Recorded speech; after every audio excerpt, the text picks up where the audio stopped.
So our last question, which I guess could be a very lengthy discussion, um, and I'm actually going to start us off after I ask myself this question.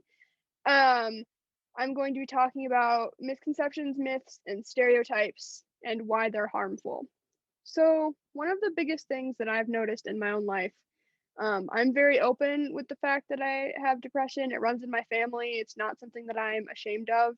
I think that I'm very lucky to have a viewpoint like that because I know a lot of people with depression don't really want people to know they have depression, and that's what you want to do. That's totally fine. But then when it does come up for whatever reason and people don't know, like usually the first reaction you get is like, "Oh, I'm so sorry. Like that's so terrible."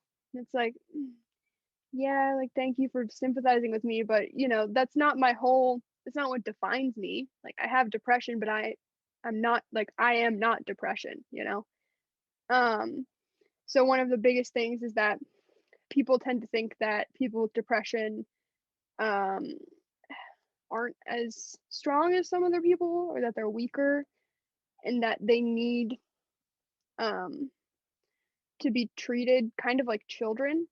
Like yes, people with depression need extra support 100%, but we also don't need to be babied.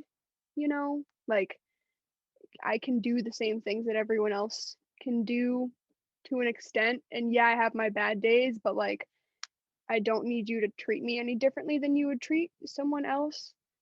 Um and I think the other thing is that if like this example is used all the time, but if someone broke their arm, you would be like, "Oh, okay, yeah, like don't write that essay because you're right-handed and now you can't write that essay." But if I was like, "Hey, Mr. or Mrs. English teacher, I'm in a really bad depressive episode right now and don't think I could write the essay." They would be like, well, not my teachers, but some teachers may be like, "Oh, just kind of deal with it, like you'll be fine. Just figure it out." Um so I think that we need to start looking at mental health as a physical problem because it is. So there's the two of the biggest things that I would say. If anyone else has anything that they would like to add. Yeah, I was gonna say, so you brought up the point of like just being treated like everyone else. And that is a lot more helpful than I think anyone would realize at first, because it seems like the right thing to do to like be a little bit more careful around people with depression, which in fairness, that's probably true.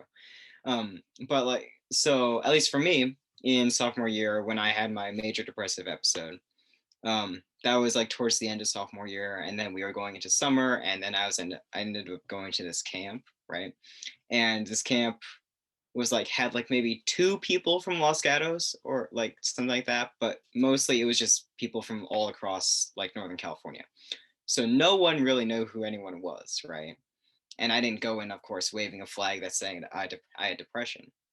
And so I ended up just being treated like anyone else because they didn't know, right? And that was the best thing that could have ever happened to me, because I was just able to finally like um A, accept that depression is not all I am, and then B, kind of find out who I am with people that don't know like all my background, right? All the baggage that I carry, right? And so that was like I came out of that camp feeling so much better just because people treated me like I was just like anyone else.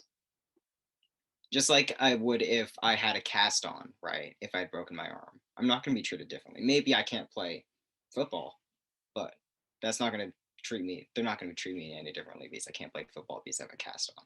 Same idea.